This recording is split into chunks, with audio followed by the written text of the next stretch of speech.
Estamos de volta com mais uma aula de ciências. E para vocês, olha só o que tem aqui, um brilho bonitão e também uma folha.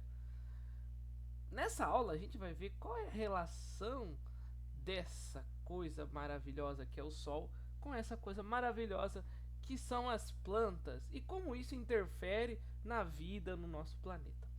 Antes de tudo, livro, caneta e caderno na mão para mais uma aula de ciências. Capítulo 7: Fotossíntese e respiração celular.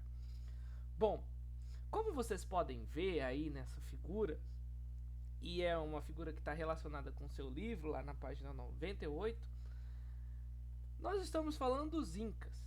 Os Incas, eles adoravam o deus Sol, que era denominado de Indi. Bom, o Indi, né, o deus Sol para os Incas, ele era tão importante que ele recebia festas, além também dos templos construídos por todo o império. Aqui tem um templo Inca, no livro de vocês tem um desenho de um templo Inca não, Indi. Inca, Indi é o templo do deus e Inca são os povos, né, Incas. E eles sabiam que o Sol era a fonte da luz e da vida. E essas observações eles conseguiram entender o melhor tempo para plantar. Eles começaram a conhecer as estações do ano. E aí eles viram também que o calor era muito importante nos momentos de frio. Por isso o sol era tão importante, né? Ele atendia muitas necessidades que os incas precisavam ter. As necessidades que eles tinham. Para vocês terem ideia, essa cultura é tão forte que nas bandeiras do Uruguai e da Argentina existem as figuras dos sóis, né? E aí, além das cores azul e branca, eles têm como uma figura bem de destaque na bandeira o sol, para vocês verem que o povo inca, apesar de não existir, ainda teve influência na cultura, na construção da bandeira desses dois países. Mas o que é essa fotossíntese? Né? Fotossíntese, a gente já falou na verdade sobre fotossíntese, né? Que é justamente aquele processo que os seres vivos produzem o quê? O próprio alimento. E eles utilizam a energia do sol, o gás carbônico, a água, todos como matéria-prima. Ou seja, você combina o gás carbônico, que é o CO2, que tem na nossa atmosfera, a energia que vem do sol e a água e sais minerais que estão disponíveis no solo. Eles produzem o próprio alimento a partir disso e liberam oxigênio dessa reação. Todo esse processo ocorre na presença de um pigmento, ou seja, uma substância que dá cor, que se chama clorofila. Tá? E nesse capítulo a gente vai entender, né, vai estudar o processo dessa produção do próprio alimento e como esses alimentos são utilizados para obter energia. É bem interessante essa parte da nosso assunto. Ok? Simbora! Mas quem que realiza a fotossíntese?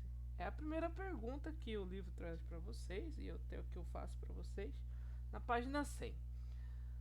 Plantas, algas, cianobactérias, que é um tipo de bactéria, todos eles realizam fotossíntese. Eles são capazes de utilizar o sol como fonte de energia para produzir o quê? Alimentos, né? Como eu disse para vocês. O que, por sua vez, vai exigir que algumas substâncias estejam presentes, e entre elas a clorofila. Então, como vocês podem observar aqui um esqueminha básico, professora, é cheio de número, não vou entender. Calma, vamos por partes, vamos entender devagar que vocês vão ver que é tranquilíssimo estudar fotossíntese. Lembra que eu disse que ele precisa de uma fonte chamada Sol? Beleza. O Sol é uma energia que está presente no ambiente. Fotossíntese não existe sem luz, sem Sol. E aí o que acontece? Ela usa o gás carbônico. Lembra que eu falei do gás carbônico? Até coloquei o esqueminha aqui. O gás carbônico, que tem essa fórmula 6CO2, que são 6 gás carbônicos, dióxido de carbono, com água do ambiente, recebe a luz e os pigmentos. Olha os pigmentos aqui. Esses pigmentos é a clorofila, né? E aí, a combinação dessas três coisas eu formo glicose, tanto é que eu tenho um maisinho aqui e a setinha, porque esse mais esse mais esse forma glicose, que é açúcar, é energia, é alimento, e oxigênio, ok? Mas tá, vamos lá. Então você combina o gás carbônico com água, na presença da energia do sol e da clorofila. A clorofila existente na parte verde da planta, na maioria das vezes é a folha.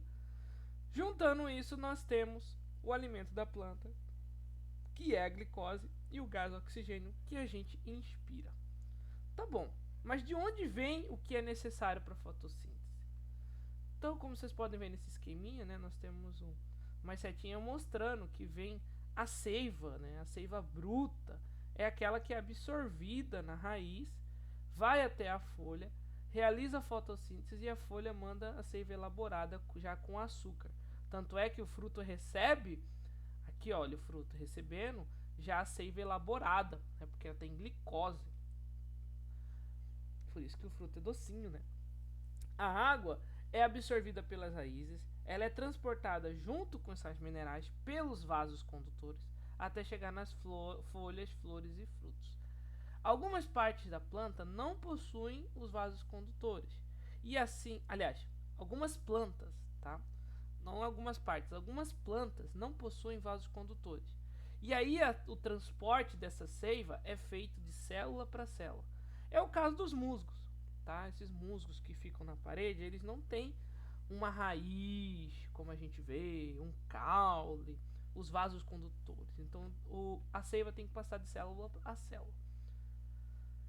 A fotossíntese ela ocorre nas folhas, em outras partes verdes, como é o caso de algumas plantas que têm um caule verde, né? Então, por exemplo, o capim, ele tem uma partezinha verde, né? Além da folha. Nós temos aí algumas outras plantas, como cactos, que tem outras partes modificadas verdes que fazem também a folha.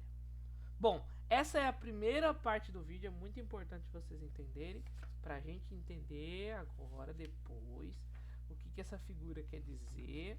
Olha que figura bonita. Então eu espero você na parte 2.